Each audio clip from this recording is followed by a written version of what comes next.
అందరికీ నమస్కారం అండి. రత్నభాస్కర్ ఛానల్కి మీ అందరికీ స్వాగతం. మాటామంతి కార్యక్రమానికి ఈరోజు మనం చెప్పుకునేది ఏంటంటే, మన సీఎం గారు ఉన్నారు కదా, ఆంధ్రప్రదేశ్ సీఎం చంద్రబాబు నాయుడు గారు ప్రపంచంలో ఉన్న తెలుగు వాళ్ళందరినీ రమ్మని పిలుస్తూ పండక్కి రండి అని చెప్పి పిలుస్తున్నారు. ఇక్కడ మేము చాలా సౌకర్యాలు ఏర్పాటు చేసాం, మీ అందరికీ వచ్చి ఎంజాయ్ చేయొచ్చు అని చెప్తున్నారు.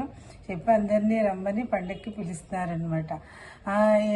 ఏంటంటే ఈ వరకు కార్యక్రమాలన్నీ కూడా, ఈ సంక్రాంతి కార్యక్రమాలన్నీ కూడా సంఘాలు అలాగా మామూలుగా వ్యక్తుల ఆధ్వర్యంలో జరిగేవి.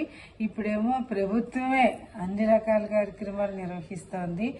ఈ కృష్ణ గోదావరి నది పొడుగు ప్రాంతాలు ఉంటాయి కదా, తీర ప్రాంతాలు, ఆ ప్రాంతాలన్నింటిలోనూ కూడా చాలా మటుకు పడవల పోటీలు, పడవ విహారాలు, ఇవన్నీ బోటు విహారాలు, తర్వాత అక్కడేమో ఆడవాళ్ళకి ముగ్గులు పోటీలు, ఇలాంటివన్నీ కూడా స్టాల్స్, ఆహారం, రకరకాల ఆహారాలతో స్టాల్స్ ఇవన్నీ కూడా పెట్టి అందరినీ ఆనందింపజేయడానికి చూస్తోంది. మనకి ఎక్కడెక్కడ జరుగుతున్నాయంటే ఇవన్నీ కూడాను ఆత్రేయపురం ఒకటి, ఆంధ్ర గోవాగా పేరు తెచ్చుకున్నటువంటి యానంలోను, పిఠాపురంలోను ఈ పోటీలు ఇవన్నీ కూడా ఇంకా చాలా చోట్ల జరుగుతున్నాయి. ఎక్కడంటే విజయవాడలో కృష్ణానది ప్రాంతం ఉంది కదా, సంగం క్షేత్రం, ఇబ్రహీంపట్నంలో కూడా ఈ పోటీలన్నీ జరుగుతున్నాయి. భవానీపురం అనే ద్వీపం ఉంది, ఆ ద్వీపానికి కూడా వచ్చి పర్యాటకులు వచ్చి అక్కడ విడిచి చేసి ఆనందించవచ్చు. నెక్స్ట్ ఏంటంటే, ఇక్కడ ఈ కాలువగట్ల మీద విహారం అన్నమాట. కేరళ తరహాలో ఉత్సవాలు, పడవ పోటీలు ఇవన్నీ కూడా చాలా ఆర్భాటంగా అట్టహాసంగా చేస్తున్నారు. అందరినీ రమ్మని చెప్పి పిలుస్తున్నారు.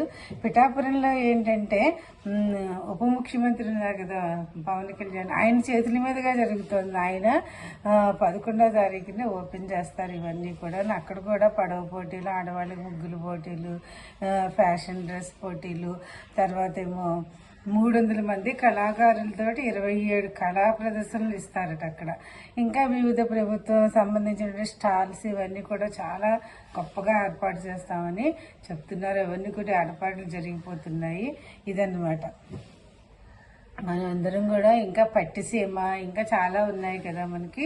ఇవన్నీ కూడా పాపికొండలు, పట్టిసీమ, ఇలాంటి ప్రదేశాలన్నిటికి వెళ్ళి ఎక్కడి నుంచో వస్తారు కదా పాపం, అన్నీ చూసుకుని చూడాలని ఉంటుంది వాళ్ళకి, దూరంగా ఉన్న వాళ్ళకి వచ్చి ఇవన్నీ చూసి వాళ్ళ ఆత్మీయులతోటి, కుటుంబ సభ్యులతోటి అందరూ కలిసి ఈ విహారాలు చేసి ఆనందిస్తారని కోరుకుంటున్నాను. ఇది ఏంటంటే జాగ్రత్తగా చేయాలి, అంతేగాని పడవలో వెళ్ళిపోయి అటు ఇటు పడిపోతే ప్రాణాలకు పోతాయి కదా. అందుకని చెప్పి ప్రభుత్వం కూడా కట్టుదిట్టుగానే ఏర్పాట్లు చేసి అందరూ కూడా జాగ్రత్తగా ఉండి ఆనందంగా ఈ ఉత్సవాలను జరుపుకోవాలని చెప్పి కోరుకుంటున్నాను. Thank you.